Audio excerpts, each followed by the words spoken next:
Hello students, आज हम इस वीडियो में डिस्कस करेंगे क्लास 12th के लेसन नंबर फर्स्ट ठोस अवस्था, मतलब इसे इंग्लिश में कहते हैं सॉलिड स्टेट। इस पर डिस्कस करेंगे। ठीक है, ये हमारी क्लास 12th की फिजिकल केमिस्ट्री का चैप्टर है, जो हमारे इनऑर्गेनिक मतलब केमिस्ट्री फर्स्ट की बुक का पहला चैप्टर है। ठीक है, देखिए जो हम क्या नाम है इसका, ठोस अवस्था, सॉलिड। ठीक है, देखिए जो मैटर यानी द्रव्य, जो मैटर होते हैं, द्रव्य होता है, उसकी तीन अवस्थाएं होती हैं। द्रव्य, पदार्थ, मैटर की तीन भौतिक अवस्थाएं होती हैं। ठोस, द्रव और गैस। इसे सॉलिड, लिक्विड, आप जानते हैं ये बात है, लिक्विड और गैस, SLG। ठीक है, ये सब मैटर होता है। इसमें हम इस वाले फर्स्ट जो है ठोस, इसके बारे में पढ़ेंगे इस चैप्टर में। मतलब हम ठोस के बारे में, इसका इंट्रोडक्शन, इनके टाइप्स मतलब इनका प्रकार, इनका परिचय, क्रिस्टलीय ठोस, अक्रिस्टलीय ठोस, उनकी पैकिंग, क्लॉच पैकिंग, निविड़ संकुलन मतलब, और त्रुटि, चालकता, विद्युत चुंबकीय गुण आदि सब के बारे में हम इस चैप्टर में डिस्कस करेंगे। तो देखिए, इससे पहले हम देखते हैं ऊष्मागतिकी में चलते हैं।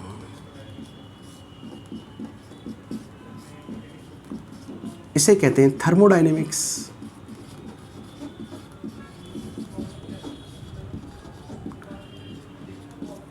क्लास 11th के 6 चैप्टर थर्मोडायनेमिक्स में आपने पढ़ा होगा एंट्रोपी।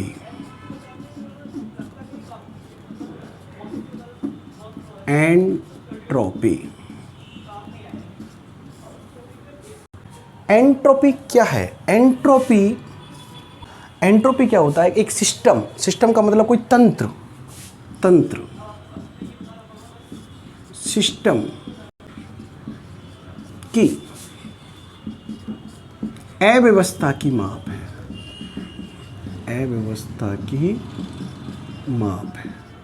परिवर्तन को, एंट्रोपी परिवर्तन को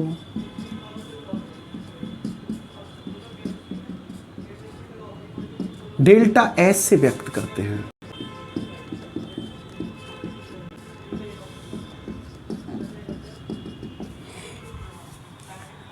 अब हम यहाँ पर पदार्थ जो लिया है हमने, उसकी 3 स्टेज हैं, फिजिकल स्टेट है, ठोस, द्रव और गैस। तो देखिए एंट्रोपी का क्रम,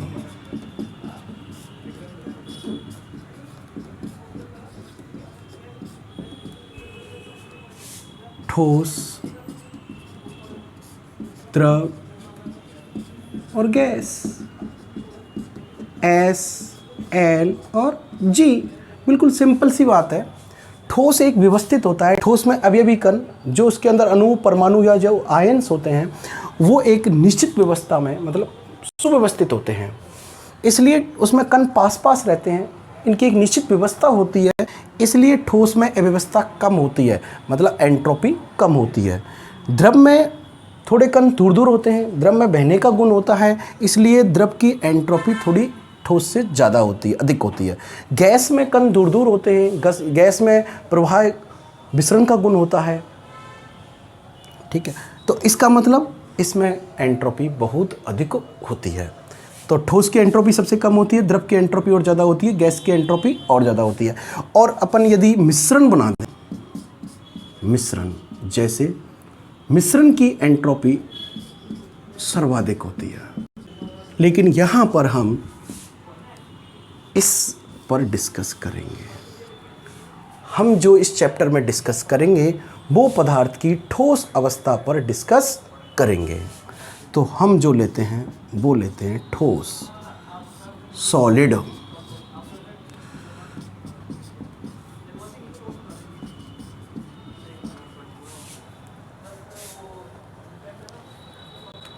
ठोस, द्रव और गैस, पहले हम इन तीनों के बारे में देख लेते हैं।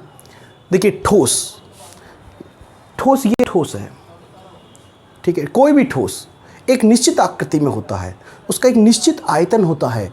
यदि मैं इसे किसी पात्र में रख दूं, देखिए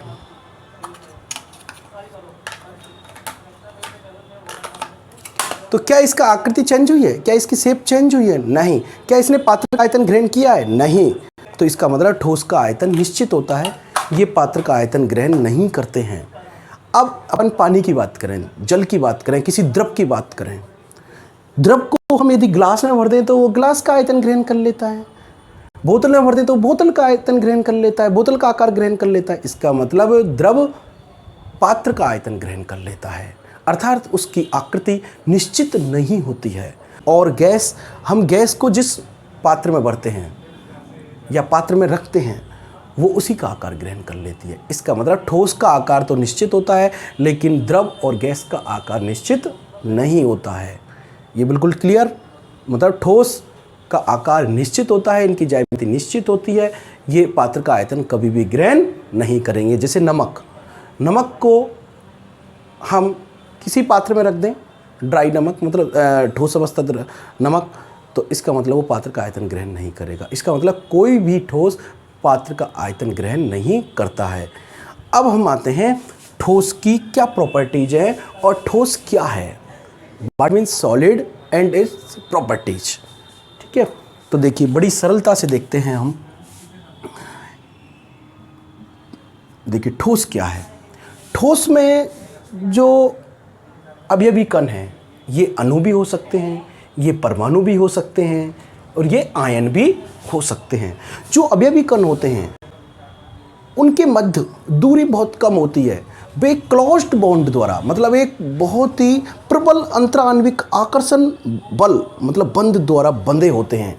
इसके कारण उनकी एक ठोस की एक कॉम्पैक्ट स्ट्रक्चर बन जाती है, मतलब सहसंकुलित संरचना बन जाती है। और कणों के मध्य मतलब अवयवी कणों के मध्य दूरी बहुत कम हो जाती है, इसलिए ठोस कठोर हो जाते हैं। ठोस को दबाया नहीं जा सकता है। एक क्रिकेट की बॉल है, ये पेन है, इसको क्या हम दबा के इसका आकार चेंज कर सकते हैं? तो प्रेस कर सकते हैं, इसको दबा सकते हैं क्या? नहीं। क्या क्रिकेट की बॉल को दबा सकते हैं? नहीं। तो इसका मतलब ठोस में असंपीड का गुण होता है, अर्थात ठोस को संपीड़ित नहीं किया जा सकता, जबकि गैस को संपीड़ित किया जा सकता है। अर्थात ठोस कठोर एवं असंपीड्य होते हैं। अब देखते हैं सॉलिड। ठीक है, तो देखिए सॉलिड ऐसे पदार्थ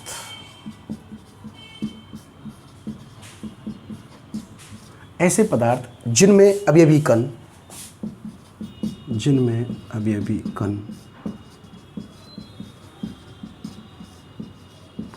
कण पहले ही बताया मैंने कौन हो सकते हैं, अणु भी हो सकते हैं, आयन भी हो सकते हैं। आयन दो प्रकार के होते हैं, धनायन और ऋणायन, और परमाणु भी हो सकते हैं।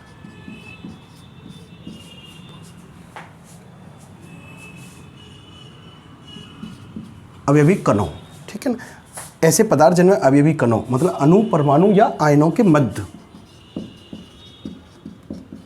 बहुत ही प्रबल बल लगता है, मतलब ये बिल्कुल प्रबल बंध से प्रबल अंतराण्विक आकर्षण बल लगता है। मतलब अंतराण्विक का मतलब होता है अणु अणु के मध्य या परमाणु परमाणु के मध्य, जिससे ये बिल्कुल नियरेस्ट आ जाते हैं, इनके मध्य दूरी नगण्य हो जाती है, इनके मध्य दूरी बहुत कम हो जाती है और एक सहसंकुलित संरचना बन जाती है, कॉम्पैक्ट स्ट्रक्चर बन जाती है। इसलिए ठोस कठोर हो जाते हैं और असंपीड्य हो जाते हैं। अंतराण्विक आकर्षण बल,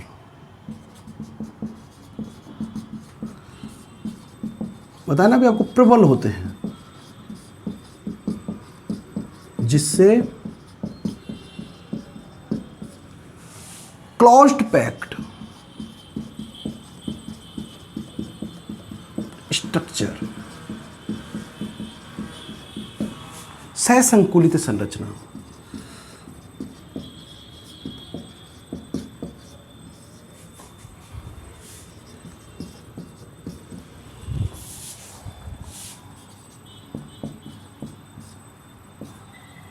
बन जाती है। क्या कहलाते हैं? ठोस कहलाते हैं।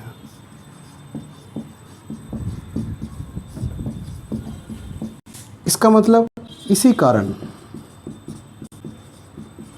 ठोस कठोर एवं असंपीड्य होते हैं।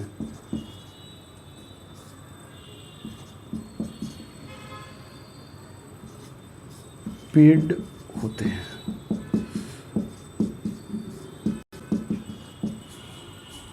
अब हम आते हैं ठोस की क्या क्या विशेषताएं। ठोसों की विशेषताओं पर चलते हैं, इनकी प्रॉपर्टीज देखते हैं।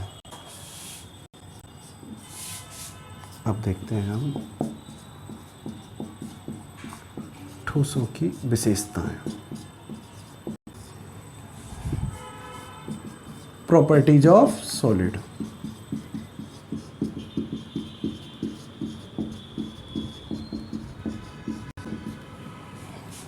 देखिए, फर्स्ट हमने अभी देखा और समझा है कि इसमें अंतराण्विक अणु, परमाणु या आयनों के मध्य अंतराण्विक आकर्षण बल क्या होता है? बहुत अधिक होता है। तो हम लिख सकते हैं फर्स्ट, अंतराण्विक आकर्षण बल प्रबल होता है।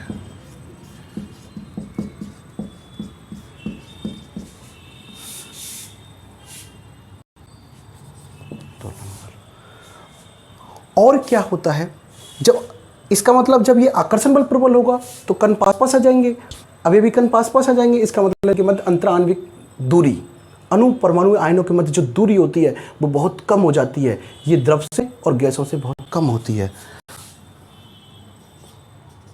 अंतराण्विक दूरी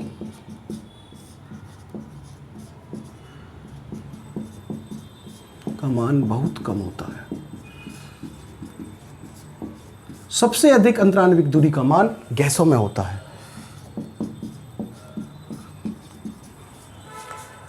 अब थर्ड पर चलते हैं। ये कठोर होते हैं और क्या? असंपीड्य होते हैं।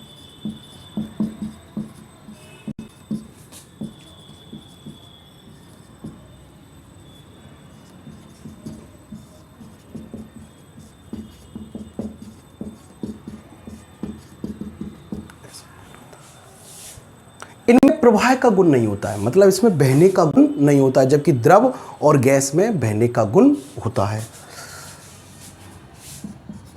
प्रवाह का गुण नहीं होता है।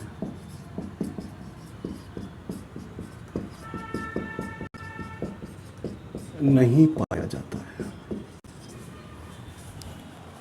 ये ठोस की एक कॉमन फीचर्स हैं, ठीक है, जो सभी ठोसों में पाए जाते हैं। अब हम देखते हैं कि जो अंतराण्विक आकर्षण बल है, इनकी जो व्यवस्था है, अभी कणों की जो व्यवस्था है, ज्यामिति है, उसके आधार पर ठोसों को हम दो भागों में बांट सकते हैं। नंबर 1 क्रिस्टलीय ठोस, नंबर 2 अक्रिस्टलीय ठोस। अब देखते हैं ठोस के प्रकार। देखिए, जैसे ठोस, ठीक है ना, ठोस में कौन होते हैं? अवयवी कण। अवयवी कण व्यवस्थित होते हैं, मतलब इनकी व्यवस्था। अब ये व्यवस्था दो प्रकार से हो सकती है, दीर्घपरासी व्यवस्था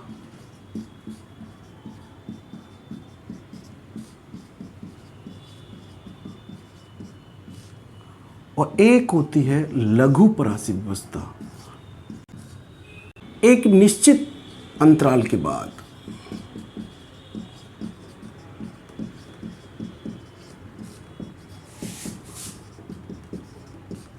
ज्यामिति जो निश्चित होती है कि बार बार पुनरावृत्ति होती है।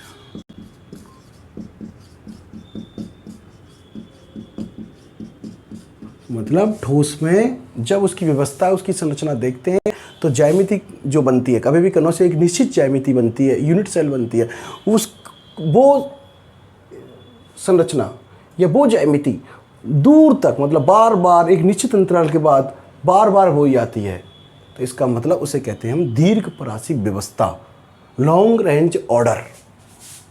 लघुपरासी व्यवस्था, इसमें निश्चित अंतराल के बाद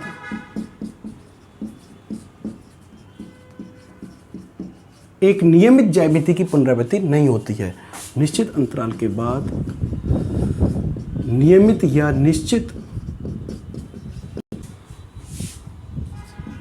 ज्यामिति की पुनरावृत्ति नहीं होती है।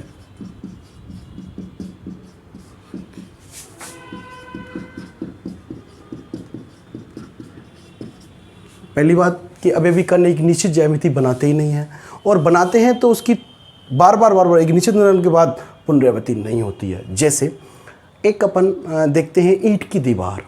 ईंट की दीवार में हम दूर तक देखते हैं, एक आगे तक देखते हैं, बहुत दूरी तक देखते हैं कि पूरी ईंट की दीवार में जो ईंट है उसकी बार बार पुनरावृत्ति होती है।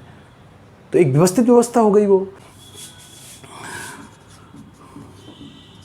अवयवी कणों की व्यवस्था के आधार पर, अवयवी कणों की व्यवस्था के आधार पर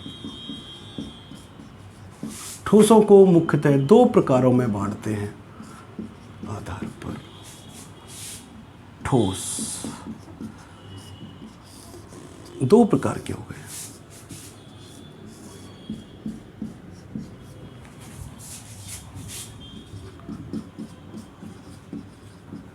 देखिए, फर्स्ट क्रिस्टलीय ठोस, क्रिस्टलाइन,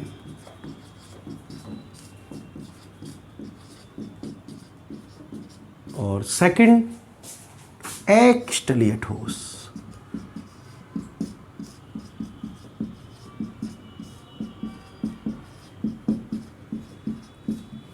देखिए, क्रिस्टलीय ठोस, क्रिस्टलीय ठोस में क्या होता है, दीर्घपरासी व्यवस्था होगी, मतलब जो अवयवी कणों की दीर्घपरासी व्यवस्था होगी, अवयवी कणों की निश्चित ज्यामिति होगी, अवयवी कण निश्चित व नियमित ज्यामिति में होंगे।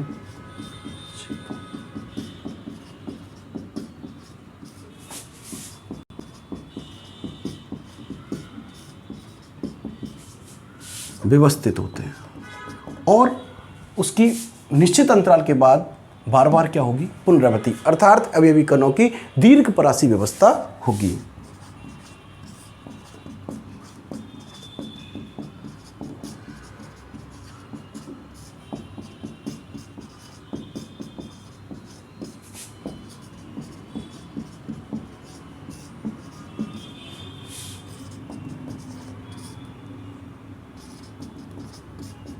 बार बार पुनरावृत्ति होती है।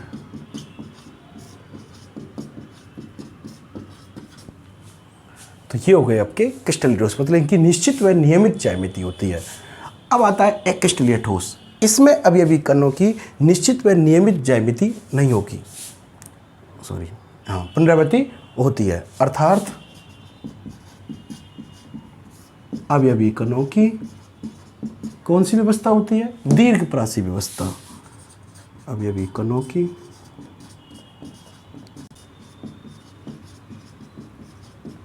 व्यवस्था होती है। देखिए, इस पे आपको क्रिस्टलीय ठोसों में कौन सी व्यवस्था पाई जाएगी, अवयवी कणों की दीर्घपरासी व्यवस्था, लॉन्ग रेंज ऑर्डर। एक्रिस्टलीय ठोस, इसमें जस्ट इसके विपरीत कर देंगे, अवयवी कणों की नियमित व निश्चित ज्यामिति नहीं होती है, व्यवस्था नहीं होती है।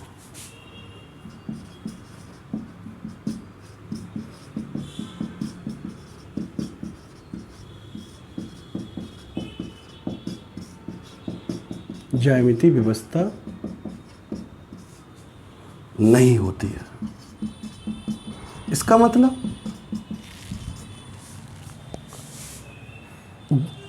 और इस ज्यामिति की निश्चित अंतराल के बाद बार बार पुनरावृत्ति नहीं होती, मतलब इसमें तथा मतलब लघुपरासी व्यवस्था होती है।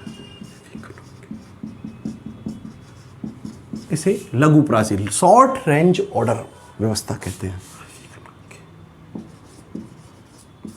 लघुपरासी व्यवस्था होती है।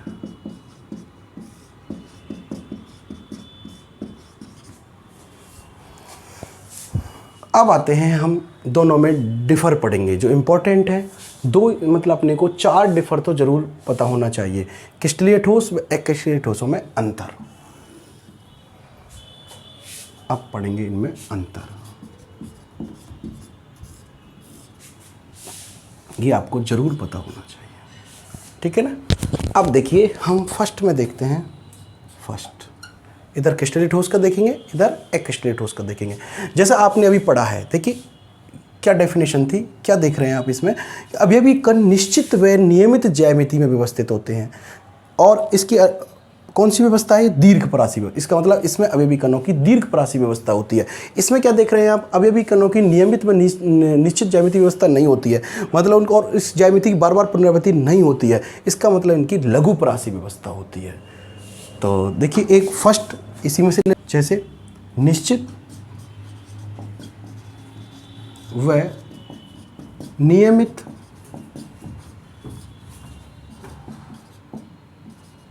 ज्यामिति व्यवस्था होती है। इसमें क्या लिखेंगे, नहीं होती है, अभाव होता है इसका। नियमित व निश्चित ज्यामिति व्यवस्था नहीं होती है, ठीक है। नंबर 2 देखेंगे, इनमें दीर्घपरासी व्यवस्था है, उसमें लघुपरासी व्यवस्था है। दीर्घपरासी व्यवस्था,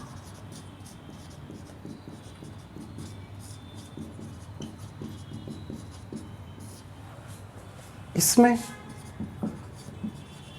लघुपरासी व्यवस्था।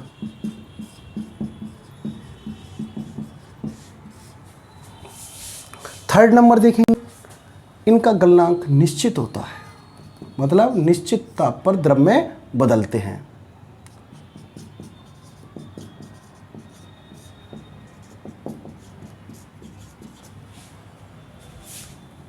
और इसमें नहीं होता है, गलनांक निश्चित नहीं होता है। अब ये क्रिस्टलीय ठोस है, मतलब जिनमें नियमित व निश्चित ज्यामिति, इसका मतलब इन्हें ट्रू सॉलिड कहते हैं, मतलब इन्हें वास्तविक ठोस कहते हैं। ये क्या है, ठोस तो हैं लेकिन वास्तव में ठोसों जैसी व्यवस्था नहीं है, इसलिए इन्हें आभासी ठोस कहते हैं। तो इसका मतलब ये वास्तविक ठोस कहलाते हैं और ये आभासी ठोस कहलाते हैं।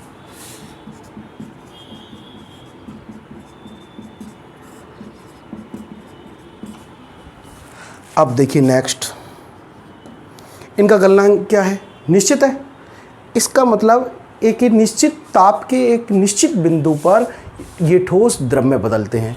इनका गलनांक निश्चित नहीं होता है, इसका मतलब ताप के निश्चित बिंदु पर ये ठोस द्रव में नहीं बदलते हैं, मतलब इनका द्रव में बदलने का कोई निश्चित ताप का बिंदु नहीं होता है। गलनांक क्या होता है, ताप का वह बिंदु जिस पर कोई ठोस द्रव में बदल जाता है, गलनांक कहलाता है। तो इसका मतलब जब इसे ठोस को ताप दिया जाता है, इसे जब द्रव में बदला जाता है, तो इसके जो शीतलन वक्र हैं वो असतत प्राप्त होंगे, क्योंकि इसका गलनांक निश्चित नहीं है। तो इसका मतलब इसके शीतलन वक्र असतत होते हैं।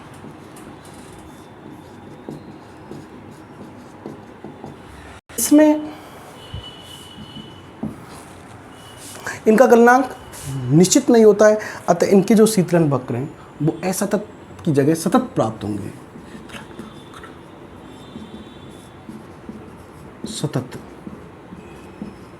होते हैं। इसको देख लेते हैं। ये देखिए यहाँ टेम्परेचर डिग्री सेंटीग्रेड में, यहाँ टाइम मिनट में, ऐसे प्राप्त, ठीक है। अब देखिए नेक्स्ट, इनमें जो विदलन का गुण होता है, क्लीवेज, विदलन को बोलते हैं क्लीवेज। जब इन्हें चाकू से काटा जाता है, किसको, वास्तविक ठोस को, मतलब क्रिस्टलीय ठोस को जब चाकू से काटा जाता है, तो ये नियमित ज्यामिति में कटते हैं, अर्थात जो इनकी सतह होती है वो चिकनी होती है, वह सपाट होती है, अर्थात इनमें विदलन का गुण स्पष्ट व नियमित पाया जाता है। क्रिस्टलीय सॉलिड व अक्रिस्टलीय सॉलिड के डिफर पड़े थे, मतलब अंतर देखे थे। उसमें हमने लास्ट जो अंतर देखा था वो देखा था कि क्रिस्टलीय जो ठोस होते हैं वो विषमदैशिक प्रकृति के होते हैं, जबकि जो अक्रिस्टलीय ठोस होते हैं वो समदैशिक प्रकृति के होते हैं। तो हम देखते हैं कि ये विषमदैशिक प्रकृति मतलब विषमदैशिकता क्या होती है, और देखते हैं कि समदैशिक प्रकृति या समदैशिकता क्या होती है। देखिए विषमदैशिक मतलब हर दिशा में विषम है, अलग अलग दिशा में अलग अलग गुण हैं। क्या? क्रिस्टल के भौतिक गुण, जैसे क्रिस्टलीय ठोस के भौतिक गुण,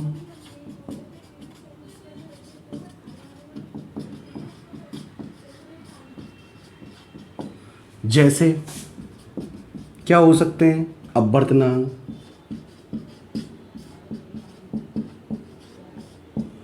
और क्या हो सकता है? अपवर्तनांक है, विद्युत चालकता है,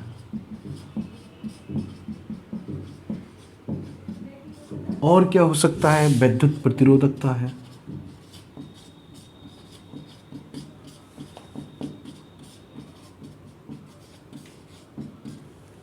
और तनन सामर्थ्य,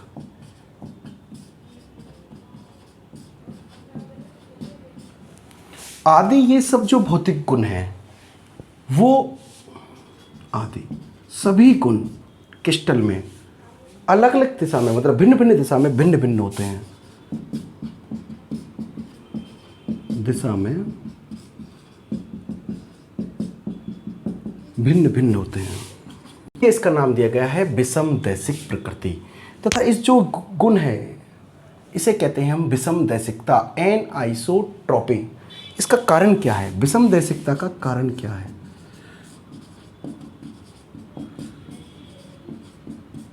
विषमदैशिकता का कारण देखिए, हम जानते हैं कि हम पहले भी अभी पढ़ चुके हैं कि क्रिस्टलीय ठोसों में अवयवी कणों की एक निश्चित ज्यामिति होती है तथा इनकी दीर्घपरासी व्यवस्था होती है।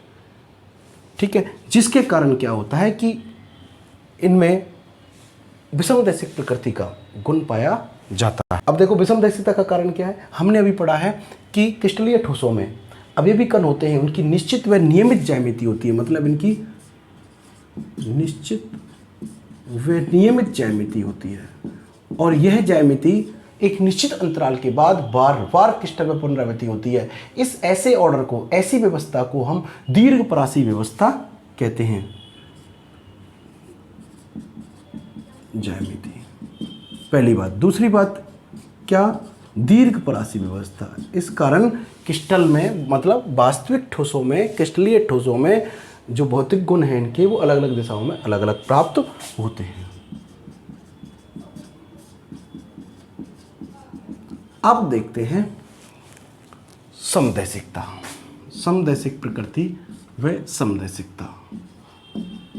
समदैशिक प्रकृति व समदैशिकता, इसे इंग्लिश में बोलेंगे आइसोट्रॉपी। ठीक है, नाम से पता है समदैशिक मतलब सभी दिशाओं में ठोस के भौतिक गुण समान मान प्राप्त हो। जैसे देखो नाम से पता है, नाम क्या है? समदैशिक मतलब सभी दिशाओं में समान क्या? ठोस के भौतिक गुण, जैसे अपवर्तनांक, विद्युत चालकता, विद्युत प्रतिरोधकता आदि गुण सभी दिशाओं में क्या होते हैं? समान होते हैं। ठीक है ना। इसे अब इसका कारण क्या है? कारण आप अपने अभी पढ़ा है कि अक्रिस्टलीय ठोसों में मतलब जिन्हें आभासी ठोस भी कहते हैं, इनमें अवयवी कणों की एक निश्चित व ज्यामिति व्यवस्था नहीं होती है। निश्चित व ज्यामिति व्यवस्था, निश्चित व नियमित। हाँ, जैसे अभी हमने पढ़ा है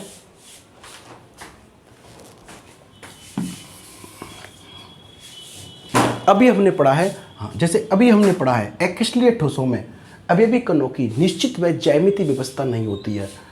ठीक है, निश्चित व ज्यामितीय व्यवस्था नहीं होगी इसका, और यदि ये ज्यामिति और इस ज्यामितीय व्यवस्था होती है तो उसकी एक निश्चित अंतराल के बाद बार बार पुनरावृत्ति नहीं होती, मतलब उसकी लघु प्रासी व्यवस्था होती है, शॉर्ट रेंज ऑर्डर होता है। निश्चित व नियमित व्यवस्था नहीं, और मतलब लघु प्रासी व्यवस्था होगी। इसलिए इनके भौतिक गुण सभी दिशाओं में क्या होते हैं, हमें समान प्राप्त होते हैं।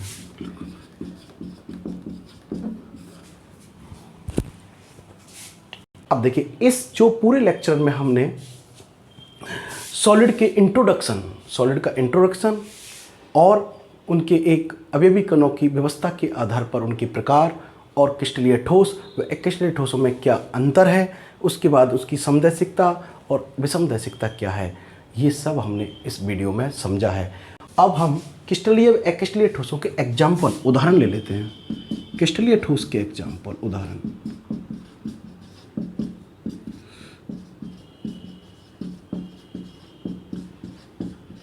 ठोस के उदाहरण देखिए,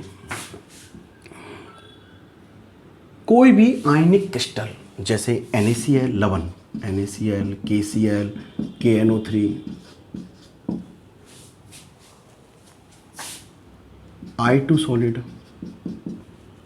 बेंजोइक एसिड सॉलिड,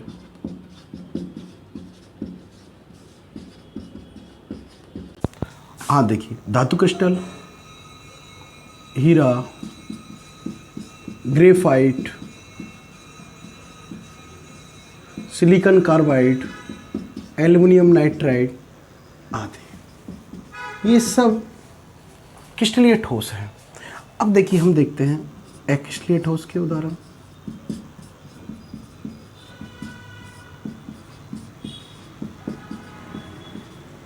ठोस के उदाहरण देखिए, आप देखिए, आपके पास रबर है, रबर देखते हैं हम तो रबर,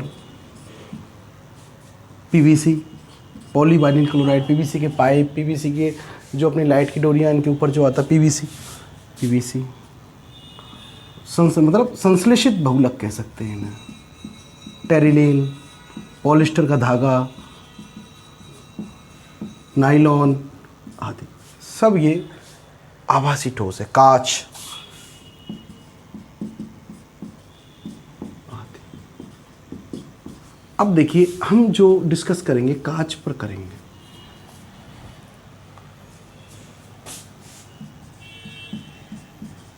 कांच, देखिए, कांच जो होता है या जो अक्रिस्टलीय ठोस होते हैं, इनमें बहने का गुण होता है, बहने का धीमा गुण होता है, इसलिए इन्हें सुपर कूल्ड लिक्विड कहते हैं। तो देखिए, कांच क्या है, ये इंपॉर्टेंट टर्मिनोलॉजी है। सुपर कूल्ड लिक्विड है, जिसे कहते हैं अति शीतित द्रव है।